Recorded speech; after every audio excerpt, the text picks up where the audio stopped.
way to do it, man. It's Friday. That's because that's your thing. I don't like plagiarism. I don't like plagiarism at all. You see, don't like it. Hang on a second. The number of times that you've done an impression of that racing horse chap, and in a double one, there comes Sam Aldo. He says his help. That sort of malarkey. That's an impression. That's an impression. Thank you. And what? That's an impression. That's not plagiarism. A lasting impression. Welcome to the 12 o'clock handicap stakes here at Men's Radio Station here at Kempton Park.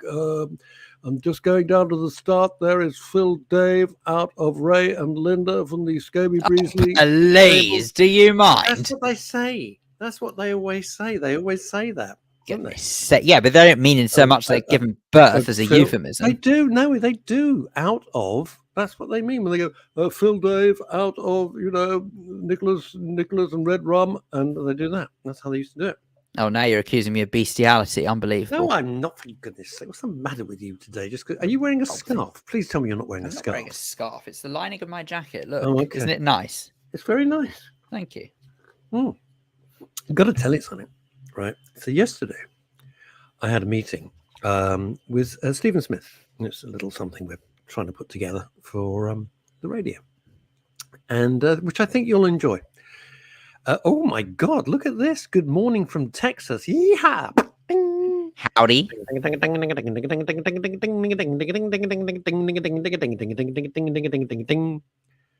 That's my Texas thing. Oh, this is good. Coming through loud and proud on Deluxe Radio. Coming to you from the radio worldwide station, famous studios. The radio station for paint. That's very good. That's very good. So yesterday, I had to go into town. It's a bit tinny. I thank you. We don't whitewash our subjects. We gloss over them. Oh, bugger. You just took my joke. Damn. Oh, I'm so sorry. Do you think on Deluxe, their favourite artist is Matt Goss? Matt Gloss, yes. Yeah, Matt Gloss. Amazing.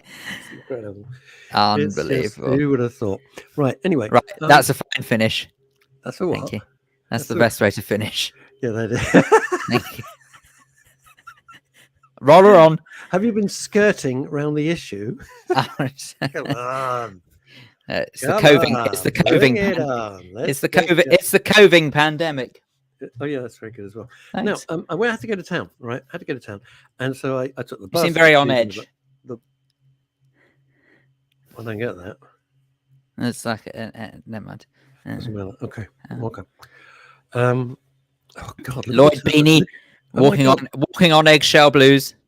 Look at the turpentine. Anyway, so shall I do that one again? It's more of a visual gag, not very good on Deluxe Radio. Yeah, you got to move the watch into vision if you're going to do that. Face.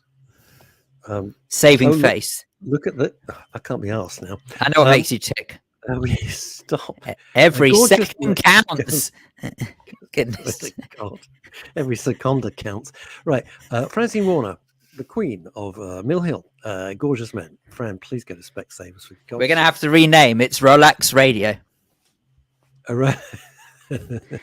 Fellas, the paint was called Dulux. Oh, Paul, you've just shattered the last 2 minutes of broadcasting. Oh, look, you've upset your mother. You're rude. You see, you've upset your mother. Oh, no. I don't even know how Mother's watching this because she's in the other room with the two grandchildren. And hang on, which other room? Where are you? I thought you were in... Oh, I'm at my sister's place today.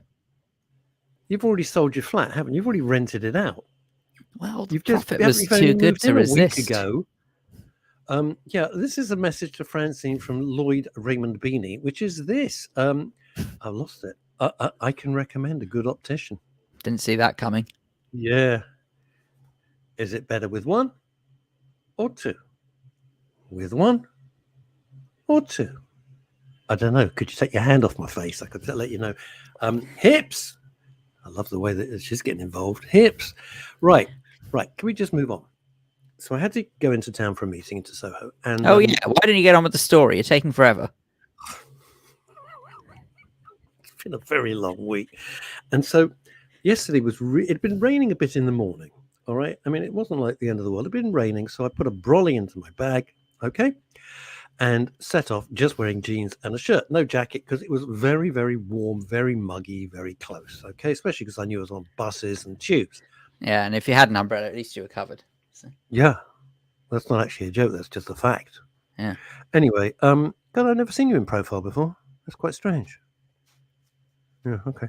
And Thanks. and what I couldn't believe is I on did the it bus sideways. Sorry. on the bus and the tube, right, were people wearing, and I swear to God, thick sweaters. One woman was wearing a scarf and a woolly hat. They were wearing thick puffer jackets with, the fake fur and the hoods up. And I'm thinking, you must be absolutely boy. What are you going to do when it's not 80 degrees? Oh, look at this. This isn't nice. Get off. Bring on Chantal Rickards. We only know why you watch on a Friday, Beanie. It's blatantly obvious. It's pathetically obvious. You're not wrong. Anyhow, now my cousin's getting. This is ridiculous. You can get this on Radio 4. My cousin's getting busy with your mum. Hi, Francine, says Linda. Oh, God's sake. It's like a Afternoon, you two party. and everyone. There we Flash. Ha! Cleans every bathroom. Sorry. And morning, Russ and Phil. Friday Phil. Friday Phil. It's the only time he has for us anymore. As his career goes too busy for this. As his career goes stratospheric. Which reminds me, Talk TV tomorrow morning at 5 a.m. if you're daring enough. What's happening then? Well, yours truly is sitting in for Chris. Julia Hartley Brewer? Who is it? How dare you? No, I'm sitting in for Christo.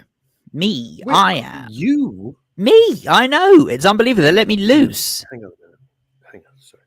He's texting. Rupert. It's texting Rupert. Russ. What the hell? Well, put me through to Rebecca. Bex, hi. What's going on? You're having your hair curled. I'll phone you back later. Well, there we are. That was basically. Can I just say? Yeah. He did that, not me. Yeah, I did that. I did that. Anywho, it was so weird. I'm sitting there like melting. I've just got a short sleeve, rather nice shirt on and my jeans and some light trainers. And they're dressed up like Nanook of the freaking North. What are they going to do in winter? What are they going to do? I reckon they're the kind of people who wear shorts in winter.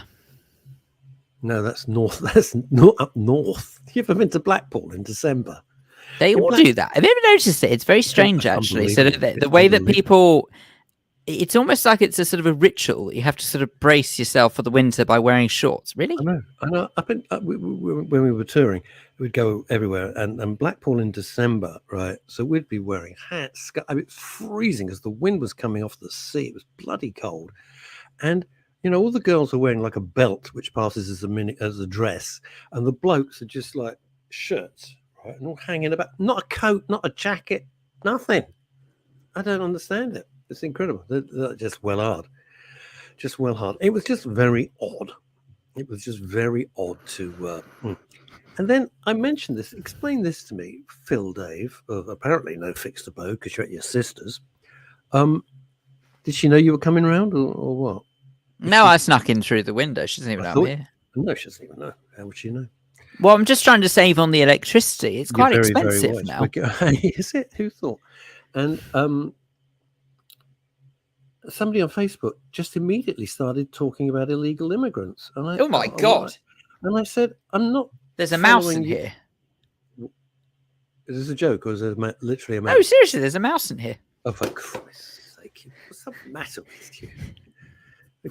Sorry, have you got the Beezer bumper joke of Christmas gags suddenly ready? Or sorry, just because I'm in a remote location.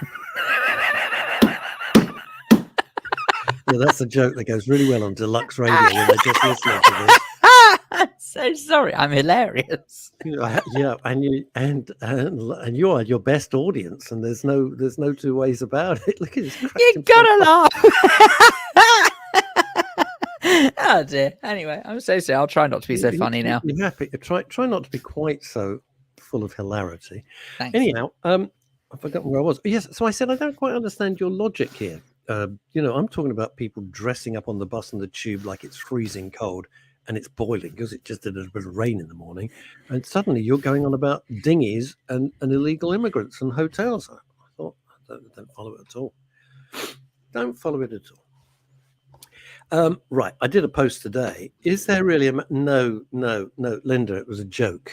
Is your mother in the next room? Yes. She's keeping the nephews at bay. How old are they now? 3 and 27 1. and 22. How old are they? 3 years old and 1 year old. 3. Yes. Wow. Oh, I know, right? Well, he was born not long before lockdown, technically. Yes, that's correct. Yes, Yeah. yes. And then you decided to just turn up. Well, I think they were quite pleased, actually, to tell you the truth, because I was an extra pair of hands. So I think I thought it was quite useful. Yeah, that's not what I heard. Anyway, what is this? Lisa James. Hi, Lisa. I saw that comment, Ross. You were talking about the John Carpenter film. I was confused. No, I was talking about the John Carpenter. Oh yeah, I was talking about you didn't get the thing. John Carpenter film. Yeah, you'd have to read the whole thing. Is it because Hertfordshire hurts? Okay. I'm not in Hertfordshire today, I'm afraid. No, I'm not in Hertford. I'm in northwest London. I'm sorry. Oh God, Phil's joke was a bit mousy. And there's a little and thing. Emma Webb has written a message in the form of Frank Bruno. Laughing is good, ha ha, he he. The sun is shining, and that impresses me. I agree, Emma. Everything is better when the sun is shining. And when I stand under a light, my parents frequently say, "Oh, look, the sun is shining." That's so sweet. And then planes land, thinking they're heading into Heathrow. It's true. I would run away, but I was offered an expert, by the way, on. This is not a joke. I was offered this on lobotomy. No, not on lobotomy, you idiot. On hair loss, and I said no because I thought it was rather personal. Oh, I agree completely. Yes. I said no because I'm not going to get somebody on like that, and also because they couldn't make the times that I had available. Which is that point. That and not to mention that there was no point if it wasn't on a Friday because you wouldn't have a good case study. No, that's the point. That's the point. So I wasn't going to do it. There we go. I wasn't going to do it. So, already taken the dog for a walk today, which was quite nice. Apart from she started to sort of stand there and do the coughing thing, and you think, oh God, what the hell's coming up now? Anyway, that was quite sweet. Yeah, nothing else to nothing. What now? Is that cash? No, it's the happy couple. God's sake. What? What is the matter with you today? Well, there's no point of being surrounded by all of these superb props, aka as my sister and brother-in-law's crap all over the place, and not actually put them to good use. So let's just see this. You gate crash. They've got 2 kids. They need you like a hole in the head, and you're criticizing the fact that their home is a mess. You have no kids. Excuse me, I'm not criticizing their home's a mess. I'm stating a fact. It's not so much. I don't think it's criticizing. I understand completely why. House is full of crap. But all I'm saying is that if you've ever wondered where the inspiration behind the devastation after the Hiroshima bomb came from, I could point you in the right direction. Right. I can only apologize. Right, moving on.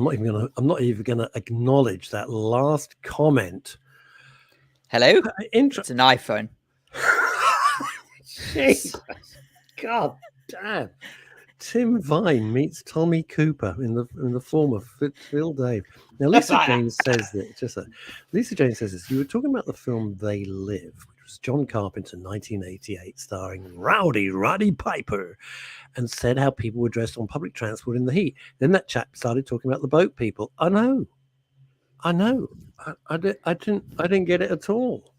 I didn't understand how he made the logical extension. What I was saying is the premise of John Carpenter's fantastic film, They Live, is that aliens are walking amongst us, and only when he puts on some special glasses, it can see. Well, look in the mirror. Look in the mirror, for God's sake. Oh. And only when you put on these special sort of sunglasses, you can see what the aliens actually look like and what the world really is all about. And I said, well, the people who were wandering around when I swear to God, if it wasn't so far, I would jump in the car just to slap you. And I said, it must be that they're aliens, they're from another planet, because they're dressed like it's midwinter. Can I just say that's not what greatest hits radio is? What? What are you doing? When you slap someone. Oh, okay. Does Ebony know or even care today's International Dog Day? She doesn't care about anything.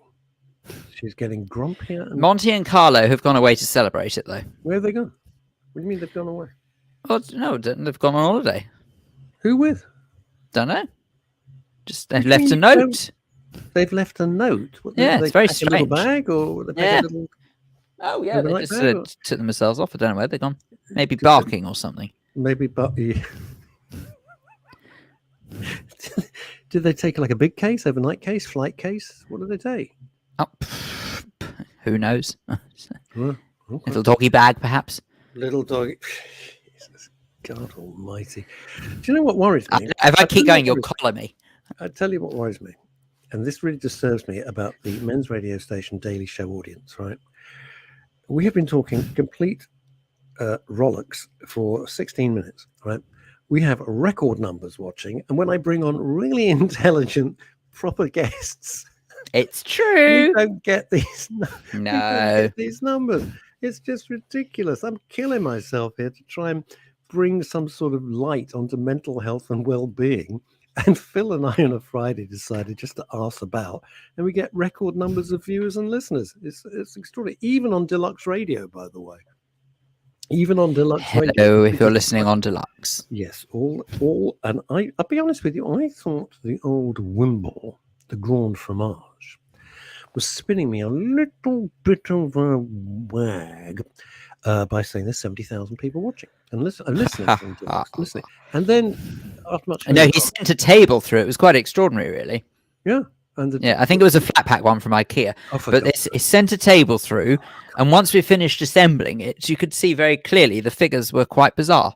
the figures are absolutely right. There are at least 70,000 people right now on Deluxe Radio all over the world, but mostly on the South Coast, listening to the Daily Show. So hello. Well, everybody. they can't escape any further, you see, if they're on the south coast. That's the problem.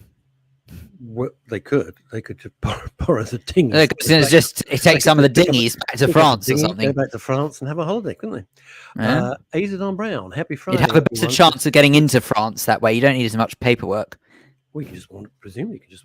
Wouldn't that be interesting? I wonder how that would work if British people just said, right, you're just going to turn up in France, and you just row across or something. What would happen? I mean, a serious question. What would happen? There'd be a rowing row. Or they'd say Rolex. So that's another rowing gag. We can keep going. Yeah, I don't quite understand that. What's your name? Cliff. Right. What's that perfume? Chanel. How many of you in the boat? 5. I'm completely stupid. Oh God! Ian Foreman says this. You're welcome for warming them up on 4 on Deluxe. Well, Oh, I see. Well, we're his warm-up act, you see. God. Oh, okay. All right. Okay. Can the foreman please stand? Have you all reached a verdict? We have, me lad. And is that verdict unanimous? It is, me lad. Yes, all of that. I'd love to be in one of those places. That'd be great. Really?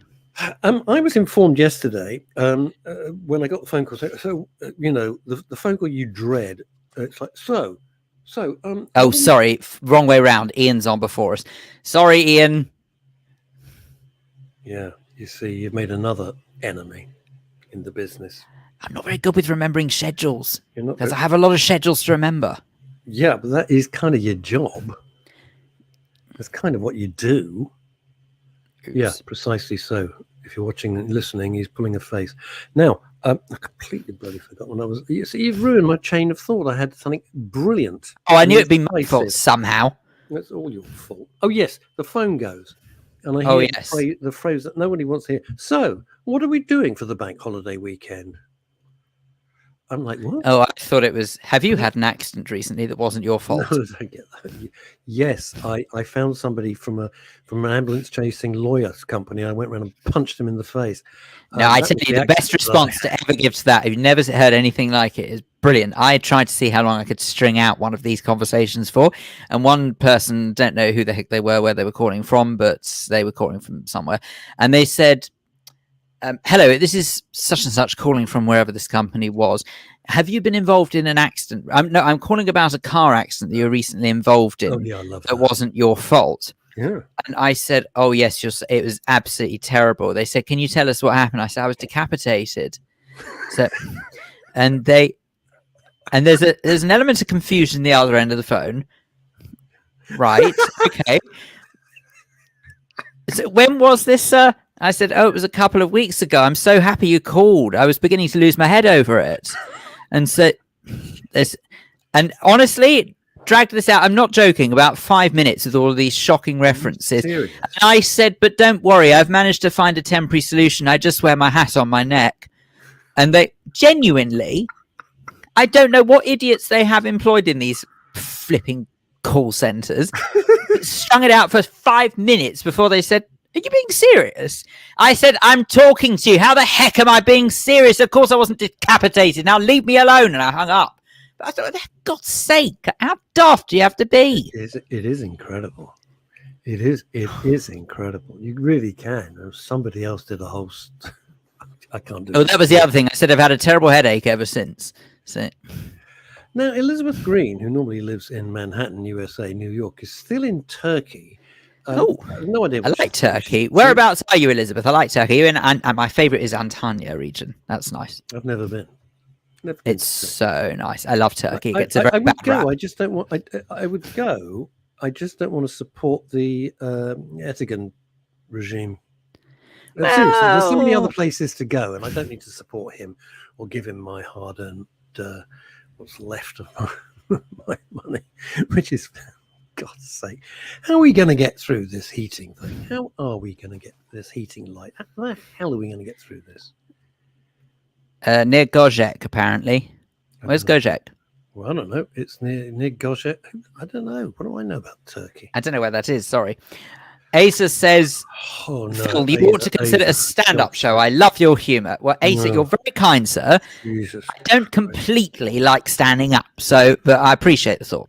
And Elizabeth says, "I'm in a retreat juicing." It's a clever thing to trick. It's a funny trick. In a retreat, Elizabeth, I can't. Let me ask you this: seeing as you're on, Just be easier just to buy a NutriBullet and keep it in your hat in Manhattan. That's exactly right. Hour from Dalmatian. Where's that? It's 101 miles. Oh. I don't know. It's quite spotty.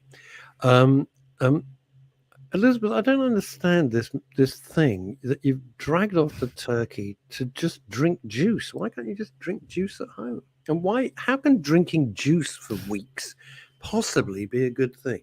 It can't be a good thing. Sounds like some sort of new age BS to me. Orthodox juice. Orthodox juice. I avoided that. I thought of that, and then I thought, I can't do the gag. There we are. But she'll come out. Hang on. She'll come out of it reformed. Hey, because she has a liberal attitude. All right, fine. We've exhaustively mined that rich vein of comedy. Let's move on. I honestly don't understand. Well, at least we're united by it. Mountains yoga. She's speaking in tongues now. Mountains yoga? Is that like a yogurt? Mountains yogurt. What's mountains yoga? But what does that even mean? Mountains yoga. Feel amazing. It's because you're told to feel amazing. Feels amazing. Oh, Phil thanks, is amazing. Elizabeth. That's what she meant. She said, "Phil, it's amazing." I think that's what she means. Must be. That must be. Any possible explanation? In the Mail on Sunday. Now, right. So I wouldn't do that. Where were you? I'm sure you were trying to tell us something. Yes, I was trying to say that I got the phone call that set my into knots. Hello. What do you want to do this weekend? No. What are we doing for the bank holiday weekend? Like I make plans.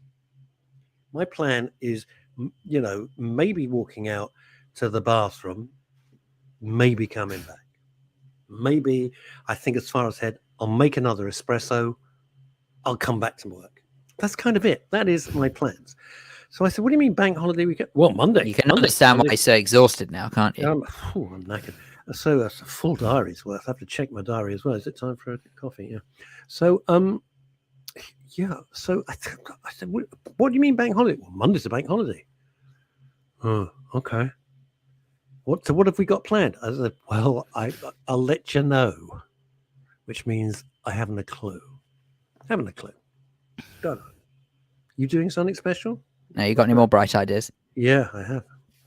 Torchy, the battery boy. That's one for Lloyd. Elizabeth, remember that?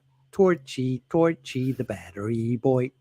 Wasn't that where Faulty Towers was based, Torchy?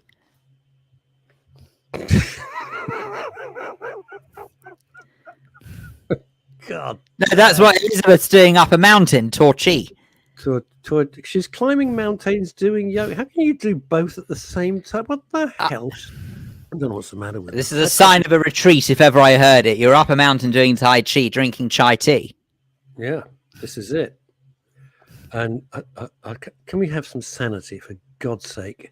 Sanity and sophistication and sanity, thy name is Chantal Rickards. Yes, she is. I wouldn't say that if I were you. Well, in that case, you can get back in your waiting room then. You've missed 20. That's a horrible thing to do. You have missed 25 minutes of nothing with record audiences. This is what kills me. I was just saying, Phil and I asked about on a Friday. We took a decision to see how it goes. The numbers go through the roof. And I'm trying to get all serious people on Mondays and Wednesdays with Neil and Ken and Leslie Demeser. And Barbie. Phil and I doing nothing. It's just well, give the people what they want. That's what I say. Chantal, I have no idea if this constitutes as impertinence, so you must forgive me if it does. But you're wearing a mighty fine top today, if I'm allowed to say that. That's sexual harassment. That's sexual harassment in the workplace. HR. It may be Turkish, so I'm wearing it for Elizabeth Green. Oh, marvellous. Look at that. God, please don't say you're going to drink juice for 2 weeks and do... Liz is always questioning what the hell sanity is. Sanity is when people don't behave like this, Liz. What do we got here? Oh, good Lord. I'm so sorry. I'll read it out. I asked what... This is Sue Sleet in Fife. Phil was... If you missed it, Phil was talking about how he managed to trick an ambulance chaser. I heard it. I asked one of these accident chasers if they'd be prepared to inform a judge on oath of my accident, as I had no memory of it. When he continued, I pushed it, and he reluctantly said, yes. I asked if he knew the length of time he would serve for committing perjury, or the fines his company would pay for conspiracy. The phone went dead. I've never been called again. Well, the other thing as well that's quite good to say to them as well, Chantal, this is really useful if ever you want, is when they phone up and said, have you ever had an accident? Have you had an accident that wasn't your fault? I just say, oh my God, no, what happened? I'm so sorry to hear that. And it completely throws them. Well, I had 3 years of it, of different companies phoning me each time about some accident that hadn't... No, the accident had taken place, but it had been resolved and it was absolutely fine. And somebody had driven into the back of me and there was no worry whatsoever on my part. They paid for the damage on the back of the car, but the company kept phoning me saying, are you sure you haven't got a bad neck? Are you sure you haven't got a bad back? Because you can make a claim. And I'm going, well, no. I mean, I claim for the bumper. The bumper's paid for. I don't need anything else. This went on for 3 years until I eventually said... to the very last person that I spoke to, and actually it stopped at that point. I said, that's usually what the last person is. Yeah, well, I'm going to sue you for harassment because yes, go Chantal. Amazing. I was absolutely furious, and they were trying to get me to lie. Of course, if I had a bad neck or a bad back, and I once was sitting on the Holloway Road, and my foot slipped off. Oh no, you're not with that Just Stop Oil lot, are you? I was sitting on the Holloway Road. My foot slipped off the brake and I bumped gently the car in front. The guy gets out. Look what you've done. I said, that's rust, mate. It can't have rusted in the last 8 seconds. That's just rust. That's Russ Kane. Nothing to do with me. Everything was fine because it was about 4 miles an hour, if that. We were in heavy stop-start traffic. It wasn't like I zoomed up.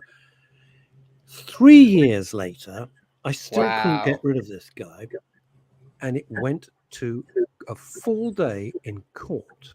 I'd had to have barristers, solicitors, and this guy, of course, was on those ambulance chasing, no win, no fee. So they didn't care, and he certainly couldn't give a monkey's. And of course, suddenly he had passengers in his car, and suddenly the passengers weren't able to work because of the neck injury and all this utter shit. Anyway, we had to go to court. He just would not leave. After lunch, having listened to this garbage, the judge just stopped the trial and said, "I'm very sorry. I completely believe the defendant, Mr. Kane, and this case is dismissed." Wow. 3 years and a full day in court, plus barristers. I had to go to chambers, and I mean, it just wouldn't stop. Such a waste of time. But did he pay? Did they pay for it because they lost? Yeah, I didn't pay for that. Yeah, they had Good. to pay. They were, I was awarded costs. But of course, are those a group of Oscars, Emmys, or simmer on the shelf behind Chantal? Says lovely Demisa. No, they are my fake Oscars that I was given at my leaving party when I left Hollywood. Never having got an Oscar myself, of course. So no, Not they are so a bunch of far. fake Oscars. Not so far. Well, I mean, let's put it this way: she doesn't keep them out on display. The real Oscars. She's the real stuff. Chantal has more awards than you can shake a stick at. The last time an accident chaser called me, says Paul Claridge, I faked tripping over, screamed in agony, blamed the caller for distracting me, and asked if they would represent me, suing them. Unsurprisingly, they hung like up. that. That is genius. very, very good. Oh, and this is from Leslie, who says, Chantal, you certainly deserve one. What, an accident? That's a bit harsh, lovely Demisa. Well, What's wrong with Leslie you? is. She seems like an attractive, kind woman, but underneath, heart of steel. Oh, bless. Heart of steel. Right. Now then. By the way, Now then. Cigar. Don't never. You can do anything you like, but not that. Please. What? I I thought we'd reclaim it and replace it. You don't want it Look at tarnished. Chantal's face. Look at Chantal's face, because that Brighter represents shade of tomato. thousands and thousands of listeners and viewers around the world going, please God, not that much. Please God, not that much. I was sent a very, very my chum Hilary O'Neill, with comedy appeal, sent me a very funny video. And I think it's part of a sort of video series based in Scotland, where a senior policeman, like a police chief constable or something, does this big press conference that he's very proud to be opening a time capsule from the 70s. You can see where this is going, right? From the 70s. And he's so then it cuts from his office, and they're in a field or somewhere, and there's a crowd, and they've dug up this box. This is very exciting. Let's see what there is in the time capsule. She only sent it to me this morning, right? And so the first thing he pulls out is this is an album, what people used to call LP. It's by somebody called Gary Glitter. Oh, right, that's going back. So he puts that one back. Then he says, and this is a marvelous badge for Jimmel. No, that'll go. He puts that back. Then he takes out a stylophone, he said, who was that advertised by? Rolf. That goes back. And he's just, everything he pulls out of this box. And he says, I love this. And it was Je Sans Frontier, whatever that was called. I can't remember the English name of it. It's a knockout. It's a knockout. He said, I loved it. It's a knockout. There was an It's a Knockout annual. Hang on a second. So you remember Hang on. So you remember Je Sans Frontier, whatever the heck it was in French. You can't remember It's a Knockout in English. No. That's how my mind works. It's complete garbage. What, your mind works in French? What, may we? Mine does. De temps en temps. Exactly. You see, Chantal and I, we're sophisticated. Yeah. We smoke Gauloises and think about existential I did problems. smoke Gauloise when I lived in France. Jesus, did you? Christ. Yeah. Boy, they even knocked my head off. Yeah. Wow. Gauloise and Jetain. Yeah. Do they pronounce Jetain? Not the... Jetain. Gitane. Oh, Gitan. Oh, and Leslie, Demisa lovely Demisa says me as well. Yeah, moi aussi. And Sharon McGovern, who has helped me so much in manners which I'm not going to go public with, but she's been just a fantastic support. Afternoon, great show. Sharon, you got to get out more. I've got to. Right. On to why Chantal Rickards OBE is here. You've got to do another stupid joke, aren't you? What's going on? I just wanted to see what was on cable. Oh, Phil, God. either you're on meds, This is or you've been drinking. Had some sleep. This is what happens. I like it more when you're exhausted. We bump into each other. We bump into each other, Phil and I, 4 o'clock in the morning in the studio in town. 4 o'clock in the morning. And the thing that gets me is I look like I've come to clean the windows because it's 4 o'clock in the morning, right? And Phil on Monday is wearing an immaculate 3-piece suit. Everything's perfect with a fob watch with two. I mean, he looked like he was off to a wedding or something, and it's 4 in the morning. Fantastic. No. Did you have a big foulard as well, Phil? A big neckerchief? No, there was a cravat. There would have been a cravat involved. There was a cravat because do you know what he says? And I always say, why do you wear a cravat? Because I think it's rather vulgar to show one's neck. You think I'm making that up? That's what he says. It is. I'm sorry. Hang on a second. I've got a chicken's neck. Look at this. Well, it is Friday. You should be a woman of my age. We're all very, very screwed up about our necks. Is that because they call it, and you haven't, because you always look great, and I've only met you about 1 million times, but is it what they call that crepe? Why do women get that and guys kind of don't? It's unfair, isn't it? Are you kidding me? We lose collagen quickly. Yeah, it's not great. No. Not great. So you have to, well, you can't have your... Quick, Phil. You can't... Wow. Can't have your neck plumped up, can you? Can you not? You can't. No, you can't. Can you? It worked for Barney Rubble. You can have Botox, and you can have half a facelift from the bottom down. You can wear a bulldog clip if you like. You could do the Joan Collins and have the thin chain, which she did, as Chantal knows. Joan Collins is amazing. Wasn't she 90 this week? Oh, she's extraordinary. She's absolutely extraordinary. Yeah, I'm fairly... Her birthday's the day before mine, so that was May. But maybe she was 90 in May. Who knows? She does look amazing, actually. She looks incredible. Yeah. I used to be very, very friendly with her brother. Okay. No, I'm sorry. You're quite right. Joan Collins is 89. She will be 90 in May. She's 89. Still scares the you-know-what out of me. Liz Saul, we have funky blue lights in the studio at about 4 a.m. The newsreader thought a disco was going to start. Wow. Liz Saul, en français, s'il vous plaît. If you're going to show off, do it properly. Thank you. Yes, you can have your neck lifted, says Leslie Demise, and no, I haven't. Have you thought about it? Anyway, moving on. Right, so what have you seen? She's going to phone you. At 1 o'clock, the phone will go. She'll go mad. Right. So, what have you seen? She'll be phoning at the mouth. Well, fair enough. We're getting to that sort of more interesting time of the schedules where new stuff is sort of beginning to filter back in. Can I thank you? By the way, before you do anything, I need to thank you again. Murders in Provence. We binge watched all 3. Well, over 3 nights. Marvelous. Absolutely fabulous. I hope they bring some more back. Simple. Just simple and fun, and just a nice. It's like Midsummer Murders, but with now what? I'm on the case. I'm so sorry, everybody. It was bring your child. It was bring your child to work day, and I really didn't know what else to do with him. Good. Right, it's in the bag. Yeah, my father did that to me once at the age of 11, and I ended up at my first post-mortem. Oh God! Did you hear that? Good Lord! Did everybody hear that? Hang on a second. What do you mean your first postmortem? How many have been to? I went to another one when I was 14. That's so amazing. Yeah, well, it's completely bonkers. And I think back on it, and I think whether I would have let my children go to a post-mortem at the age of 11 or 14. I know you've been cut up about it. Dad's job, it sort of didn't mean anything, really. Anyway, there we are. He worked their guts out. Sharon McGovern has posted a very long joke.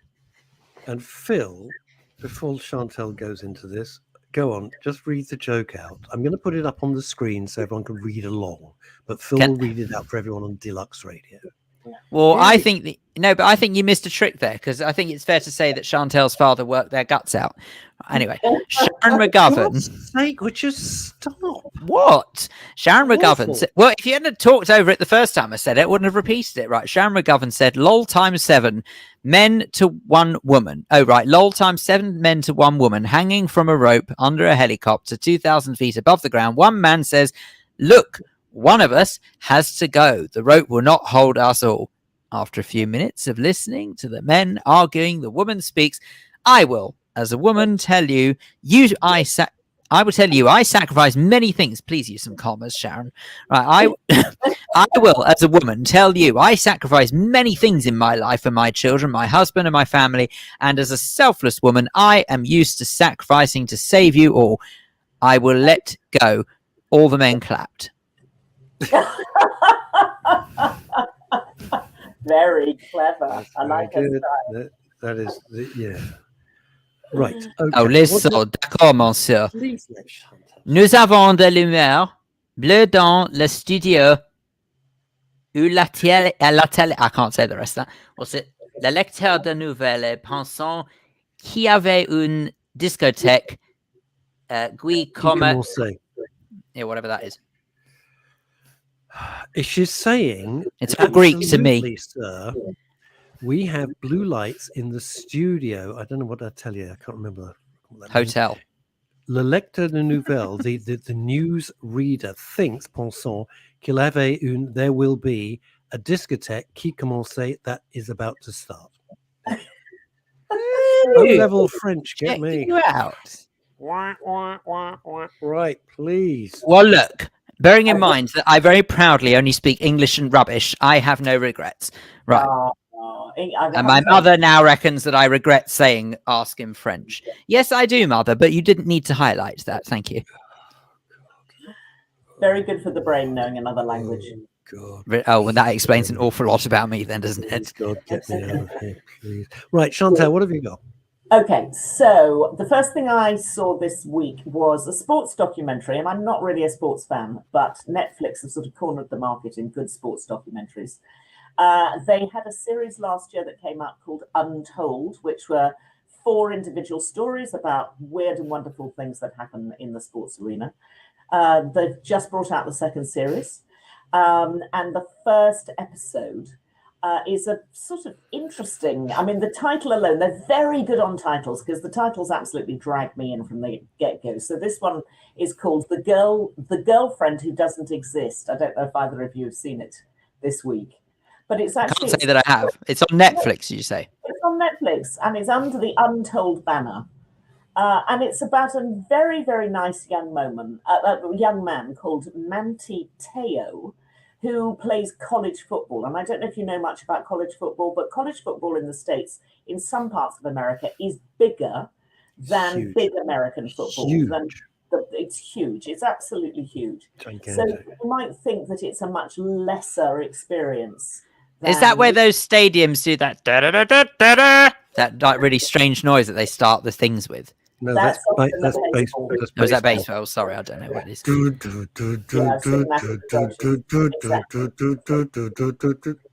Yeah. Okay.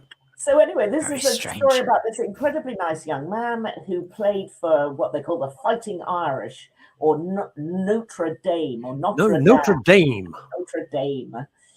Very nice young boy. This is a true story. Clearly, it's a documentary. And he joins and plays incredibly well, and then announces after some very enormously, key match that he's devoting, if you like, this game that he's played to his grandmother and his girlfriend, who have both died that day. And everybody goes, my God. That's a bit extraordinary. And it turns out that the grandmother had died that day.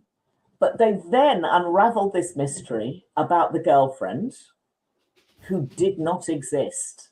So there is a whole story about this young man who, in his mind, had a girlfriend. They had not met. This is key to the story. This is key to the awfulness of social media, which we have heard about.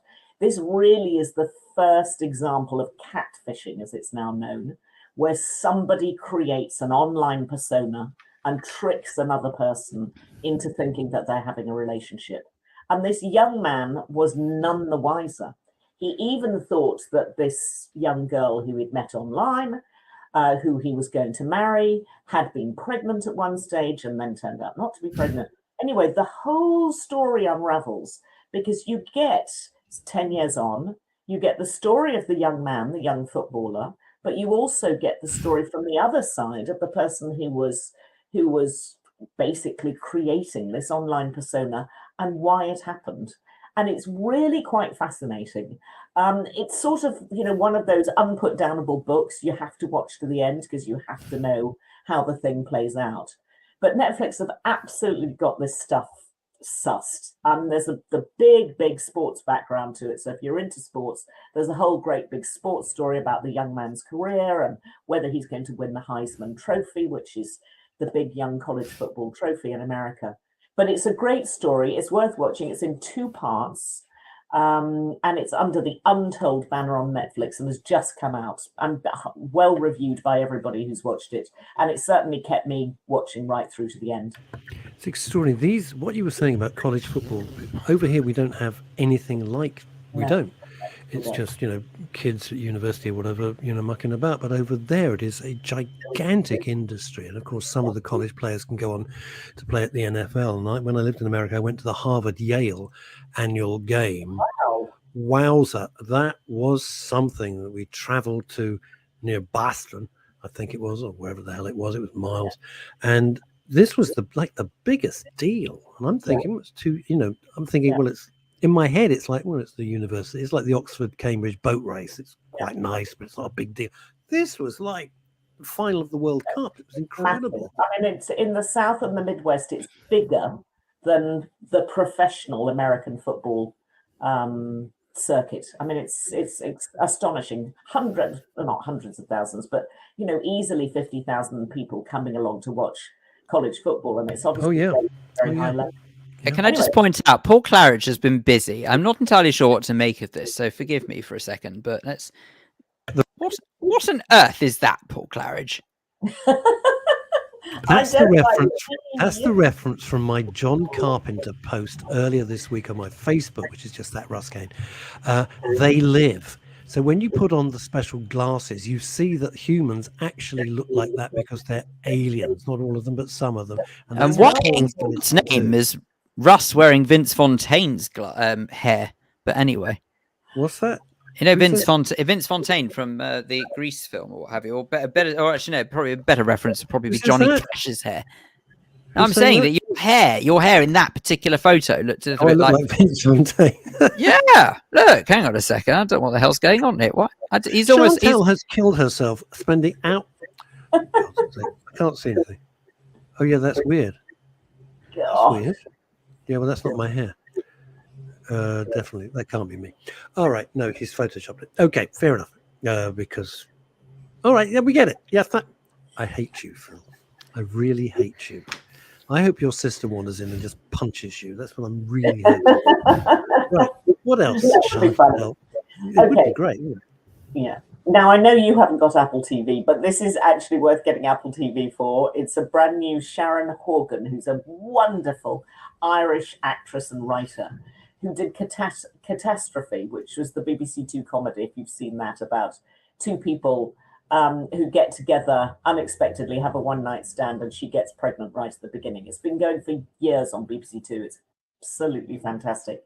And she was the writer and lead actress in that. But anyway, she has done a series based actually on a Belgian written TV series called Bad Sisters, and she's turned it into an Irish story about 5 Irish sisters, one of whom is married to the most horrible man, and he sort of is set up as a sort of cartoon character of a really, really, really bad husband. And then one of the sisters, and all the sisters, really can't stand this guy, and then one of the sisters said, well, let's bump him off. So you think it's black comedy, and then sometimes it just turns into straight drama, and you get so taken along by this idea that they are going to kill this man that you forget it's a comedy at all. And then sometimes it sort of falls into the absurd, and it gets silly again, and it drags you back out of that dark place that it's suddenly gone to. It is brilliantly well acted. It's in 8 parts. I've only seen 2 parts because they've only released 2. I couldn't wait to see more. I can't wait to see more. And definitely they're going to drop them week by week, which is sort of slightly irritating. It's like going back to the old system of having to wait a week to watch a telly program. Good. terrific. Bad. Trying to undo this nonsense of instant gratification. It's terrible what we've done to this world. binge watching. Binge watching is great. I like doing that. Remind us the name of it and where it's on again. It's called Bad Sisters, and what you see is that the man, the bad husband, is dead from scene one. So you know right at the beginning that the women have talked about killing him, and he has ended up dead. And then they're going to fill in the story over the 8 weeks to come. They nicked that from Columbo. It's really good. It's very clever, and Sharon Horgan is just phenomenally good at what she does. So, interesting. I'd watch that. Okay, Really. on Apple TV. It is. I keep asking people. I know I've asked you which ones to keep, which ones to get rid of, because it's getting crazy. It'll settle down, I presume, eventually. And as people run out of money, I'm not going to go there. People are going to have to make some very hard choices, and Yeah, they're they going to are. lose a lot of revenue. These companies, it's inevitable. Yeah, the recent inevitable. Netflix figures were bad. They've taken a big hit in terms of loss of subscribers, but they are still the biggest. If you want just lots of different stuff every week, then it's got to be Netflix because they've got the biggest library. Anyway. It is, but on Amazon, excuse me, I mean, I'm not being paid by them, I wish. But on Amazon, there's a crazy selection of stuff you can get on, the Amazon Prime. That's huge as well. So, if you've got to kind of narrow it down a bit and save some dosh. Yeah. I mean, I'm going to stop BritBox. I realize I haven't watched BritBox in absolutely ages. I've got ITV Hub. So for £3, I'm in. There we go. Yeah.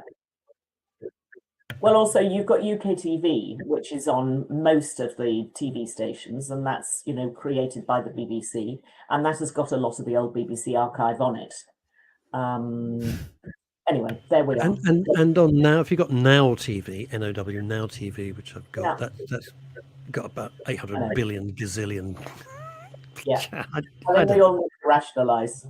But anyway, if you want to see something else on Netflix, if you have got Netflix and you are missing Killing Eve, if you want to see something that's like a hybrid of Kill Bill, Killing Eve, with a bit of the sort of revenge story of the Count of Monte Cristo sort of thrown into it, then watch a 8-part series called Cleo. It's a German drama. It's very dark. It's very, very dark. It starts in 1987 with an East German killer who works for the Stasi, who goes through a tunnel into West Berlin to bump people off on the other side of the Berlin Wall. Yikes. And then she falls foul of the authorities in East Berlin and ends up in jail. And I'm not going to tell you any more than that. It's very quirky. It's very dark, but it's very Villanelle from Killing Eve. You would think that actually it was probably Phoebe Waller-Bridge who'd written the same thing. In many ways, it's better. It's more interesting to look at. And it quite clearly goes into sort of absurdist humor at some stages and then comes back out of it. But it's very, very good. It's quite dark.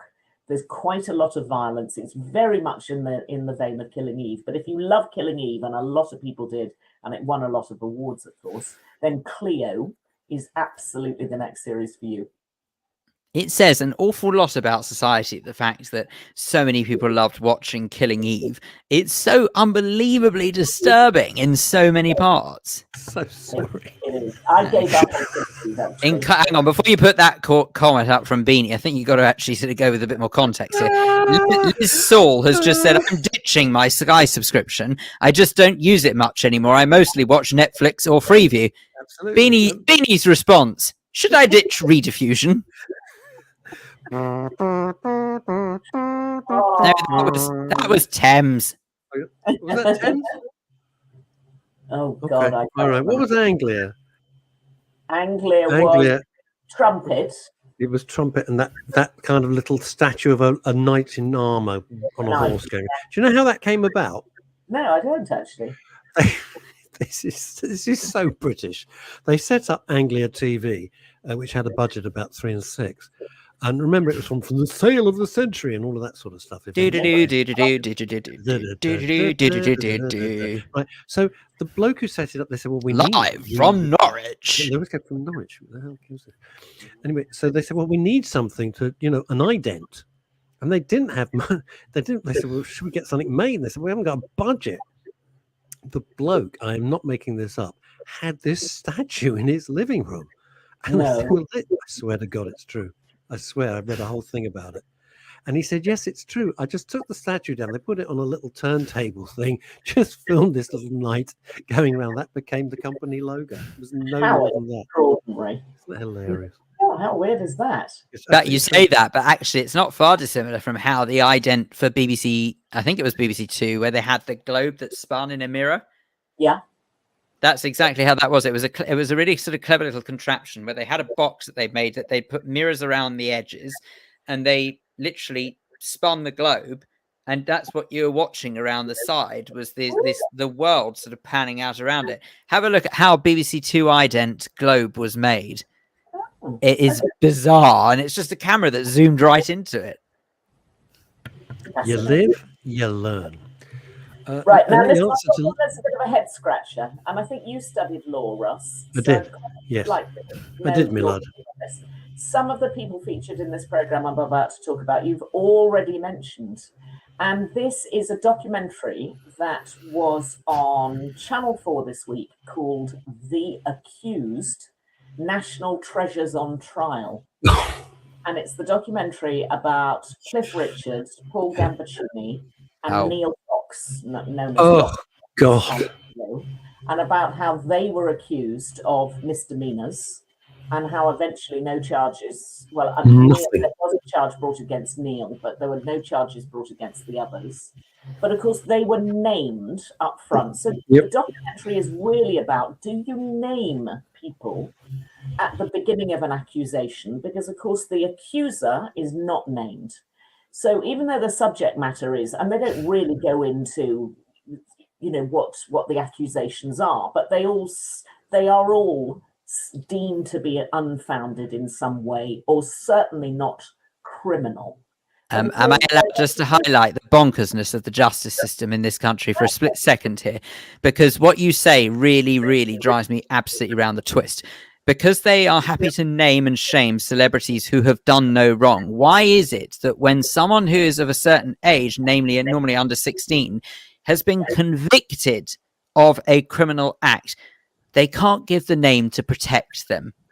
Sorry, what? They've actually convicted a criminal act and you can't give their name. Someone who's totally innocent, you're perfectly happy to ruin their career no matter what their age is. It just makes me sick. It's completely unfair. And I just want to say something. I didn't know you were going to bring this up, Chantal, but I worked with Neil Fox for many, many years. He's a good friend, he's a dear friend, and he's a lovely man. And the most interesting thing about that was that every woman at Capital Radio were the first people.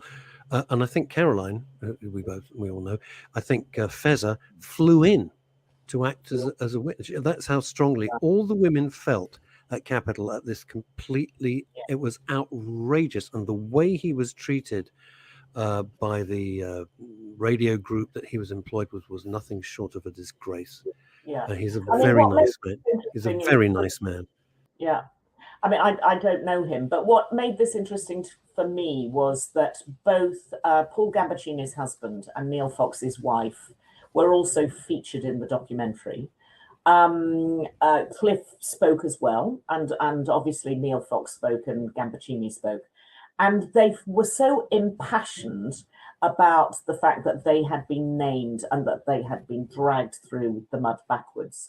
And it really made me think about whether the law was right or not. So if you watch documentaries and you really want to get something out of it that you feel, well, that's sort of thrown a light on something I wouldn't have really understood before, it really made me think about whether this was right and whether the law should be changed. And Neil was arrested in the studio. I mean, you don't need to. It was so over dramatic, like he was a terrorist or something. It's just absolute nonsense.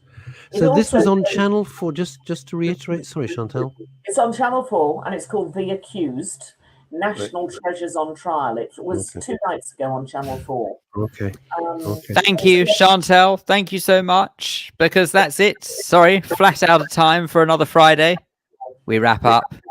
Good seeing you. And say thank you so much indeed to you. Thank you for all of your messages and for tolerating the nonsense of the first 25 minutes of this delightful program. We'll do it all over again next Friday, shall we? Of course, Russ will be back on Monday at midday. I will. Yes. Thank you for reminding me. That's really nice of you. All right. Have a wonderful weekend. Have a wonderful bank holiday. We will be back Monday. Until then, try and stay out